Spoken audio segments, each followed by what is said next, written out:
Good morning, students. Today we will discuss the next topic, that is cash basis and accrual basis of accounting. We all know that every business has to maintain the records. Till now we have done this thing कि हर एक businessman को business transactions का record रखना पड़ता है. बेटा, there are so many methods of recording the various transactions, but the two common method are these two, that is cash basis as well as the accrual basis of accounting. We will discuss both these methods one by one. Firstly, shall start with the cash basis of accounting. बेटा, इसके नाम से ही पता चल रहा है cash basis कौन सा बेसिस है जिसमें कैश को कंसीडर किया जाता है. इसका डेफिनेशन क्या है? While using the cash basis, revenue is recognized when receipt and expenses are recognized when paid. इसका मीनिंग क्या है? नाम से ही पता चल रहा है ये कैश बेसिस ऑफ अकाउंटिंग है. तो इसमें जो रेवेन्यू है, इनकम है, उसको कब रिकॉग्नाइज किया जाता है? रिकॉग्नाइज मीन्स इनकम को कब रिकॉर्ड किया जाता है? इनकम को रिकॉर्ड किया जाता है जब वो इनकम हमें मिल जाएगी.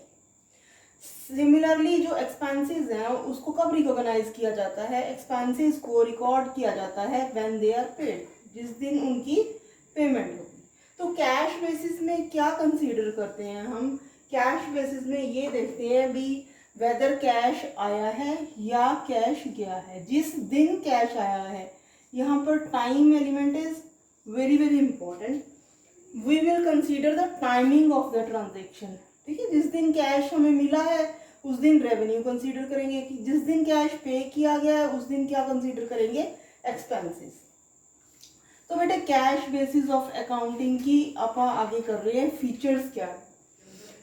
फर्स्ट फीचर तो बेटा इसकी क्या है? इसमें कौन सी डीलिंग होती है? ओनली कैश ट्रांजेक्शन्स की.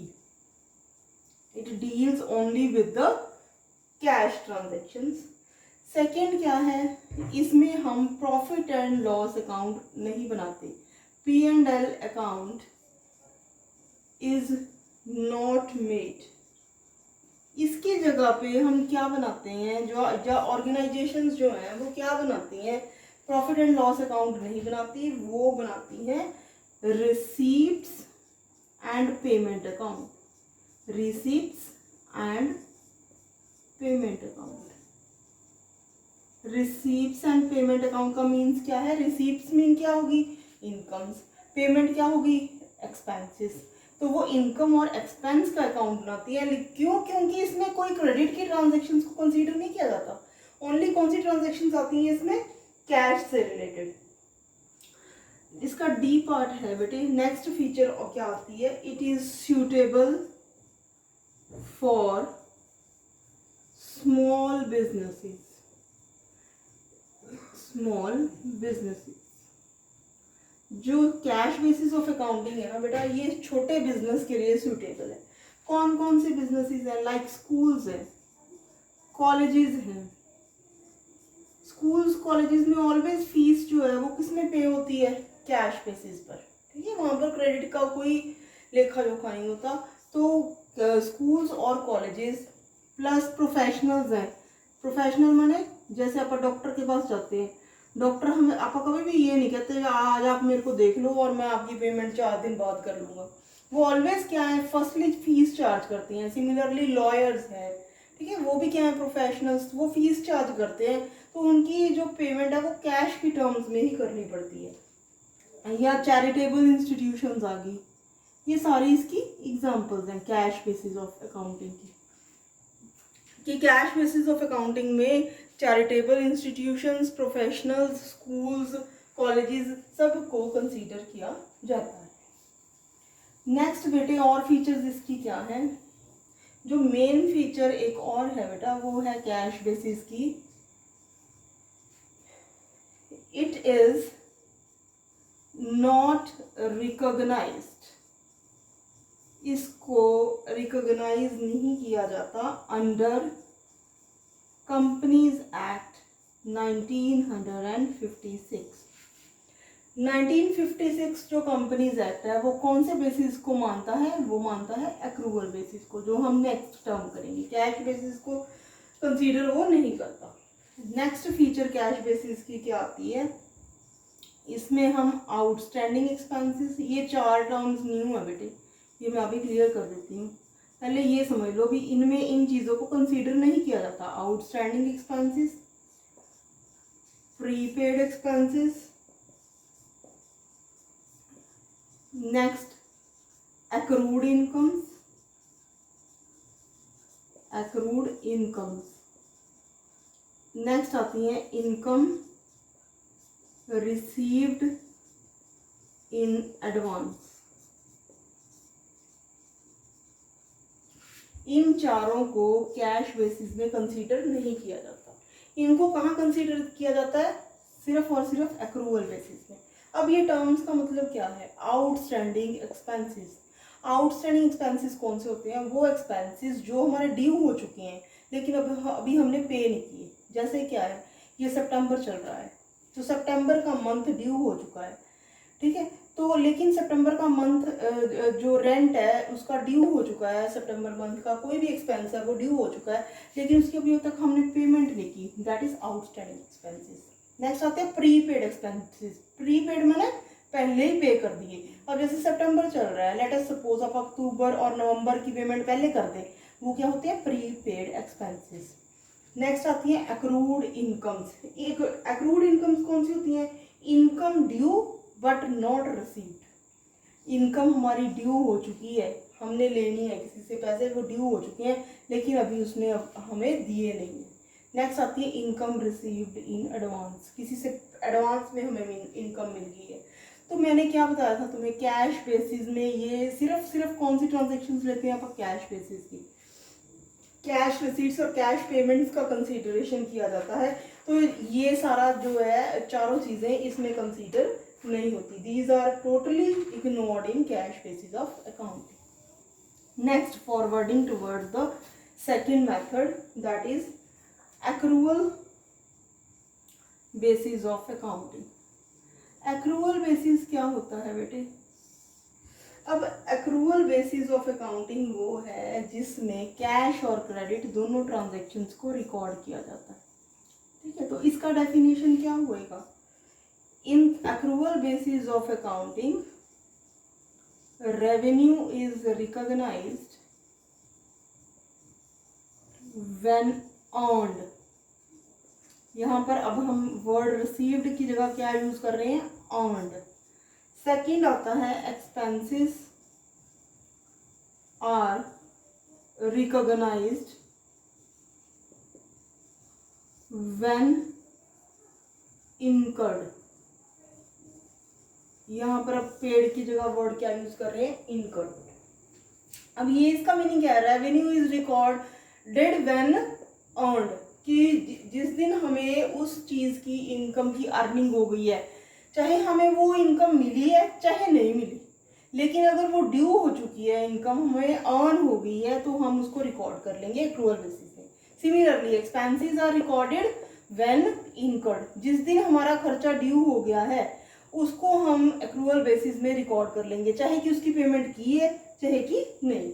तो यहाँ पर बेटे देखो टर्म क्या होगी, जो बेसिक डिफरेंस है वो है टाइम का। कैश बेसिस में हम लोग किस टाइम को कंसीडर करेंगे, जिस दिन कैश आया है या कैश गया है, whether the cash is received और whether the cash is paid. दूसरी बात क्या है, एक्रूवल बेसिस में हम लोग कैश को कंसीडर ना करके हम क्या देखते हैं, वेदर हमारा उस जो इनकम है वो अर्नड हो गया है और एक्सपेंसेस इनकर हो गया, उसको कंसीडर करेंगे। कैसे, इसका डिफरेंस जो बेसिक डिफरेंस है वो तुम्हें एक एग्जांपल के साथ क्लियर कर रही हूँ। दोनों की एग्जांपल करवा देती हूँ, एक रेवेन्यू की और एक करते हैं एक्सपेंसेस। पहले आप एक रेवेन्यू की एग्जांपल करते हैं। लेट अस सपोज एक ए पर्सन है, ए ने क्या किया, ए सेल्स गुड्स टू बी, ए ने बी को गुड्स सेल कर दी, ठीक है। कितने की सेल करी, 1000 की। कब सेल करी, ऑन 1 जनवरी। 1 जनवरी को ए ने बी को गुड्स सेल कर दी। अब कस्टमर यहाँ कौन है, बी। बी ने क्या कहा, customer agrees to pay the amount on 31 January. B कहता, ए ने बी को गुड्स दे दी, मीन्स फिजिकल ट्रांसफर हो गई गुड्स की। किस दिन हुई, 1 जनवरी को। लेकिन बी क्या कहता, उसकी पेमेंट मैं 31 जनवरी को करूंगा। अब दोनों में क्या डिफरेंस है, कैश बेसिस क्या कहता है, कैश बेसिस कहता है हम इनकम उस दिन कंसीडर करेंगे जिस दिन पेमेंट आई है। Revenue is recognised when received. तो उनके अकॉर्डिंगली, कैश बेसिस के अकॉर्डिंगली इनकम किस दिन आई है, 31 जनवरी को। तो 31 जनवरी को बुक्स ऑफ अकाउंटिंग में रिकॉर्ड। लेकिन एक्रूअल बेसिस क्या कहता है, एक्रूअल बेसिस क्या कहता है, revenue is recognised when earned, जब हमें उस चीज की अर्निंग हो गई है। अब ए ने बी को 1000 रुपए की गुड्स सेल करती थी, इस दिन उसने फिजिकल ट्रांसफर कर दी थी गुड्स की, इसी दिन ही अर्निंग हो गई थी। तो एक्रूअल बेसिस के अकॉर्डिंगली जो अर्निंग है वो किस दिन होएगी, 1 जनवरी। This is the basic difference between the revenue recognition. दूसरी एक और एग्जांपल करवा देती हूँ बेटे, एक्सपेंस पॉइंट ऑफ व्यू से, एक्सपेंसेस पॉइंट ऑफ व्यू से। वो क्या है, ए परचेजेस गुड्स, ए ने गुड्स खरीदी, वही मान लो 1000 रुपए की, किससे खरीदी, बी से, 1 जनवरी को, ठीक है। लेकिन ए क्या कहता, ए agrees to pay the amount on 20 जनवरी। ए कहता मैं बी को पेमेंट करूंगा कब, 20 जनवरी। अब इस केस में क्या होगा, कैश बेसिस सबसे पहले हो। अगर कैश बेसिस ऑफ अकाउंटिंग या कैश बेसिस क्या कहता है, एक्सपेंसेस उस दिन कंसीडर किया जाएगा जिस दिन पेमेंट हो रही है। तो अब पेमेंट किस दिन हो रही है बेटा, 20 जनवरी को। ए ने कहा ना मैं पेमेंट दूंगा 20 जनवरी को, कैश बेसिस के अकॉर्डिंगली पेमेंट कब हो रही है, 20 जनवरी को। तो इस दिन रिकॉर्डिंग होगी ट्रांजेक्शन की। लेकिन एक्रूअल बेसिस क्या कहता है, एक्रूअल बेसिस कहता है expenses are recognised when incurred, जिस दिन खर्चा हो गया है। ए ने गुड्स किस दिन खरीद ली थी, बी से, 1 जनवरी को। तो एक्रूअल बेसिस के अकॉर्डिंगली एक्सपेंस किस दिन हो जाएगा, 1 जनवरी। This is the basic difference between cash basis and accrual basis of accounting. Next बेटे एक और थर्ड सिस्टम आता है which is known as mixed system, mixed basis of accounting, या कई बुक्स में इसका नाम लिखा होगा हाइब्रिड बेसिस ऑफ अकाउंटिंग। अब ये नाम से ही पता चल रहा है मिक्स्ड बेसिस कौन सा होएगा, जिसमें दोनों सिस्टम अडॉप्ट किए जाते हैं, कैश बेसिस भी है और एक्रूअल बेसिस भी है। अब कहाँ पर कैश बेसिस है, कहाँ पर एक्रूअल बेसिस है, तो इस केस में क्या होता है, जो इनकम्स हैं, incomes are recorded on cash basis, income की रिकॉर्डिंग कैश बेसिस पे की जाती है, और एक्सपेंसेस किस बेसिस पे किए जाते हैं, accrual basis, and expenses are taken on accrual basis. और जो नेट इनकम आएगी, नेट इनकम आप कैसे निकालते हैं, इनकम माइनस एक्सपेंसेस। तो इसका मतलब नेट इनकम कैसे आएगी, net income is ascertained by matching expenses on accrual basis with income on cash basis. This is all about the 3 basis of accounting. Thank you बेटे।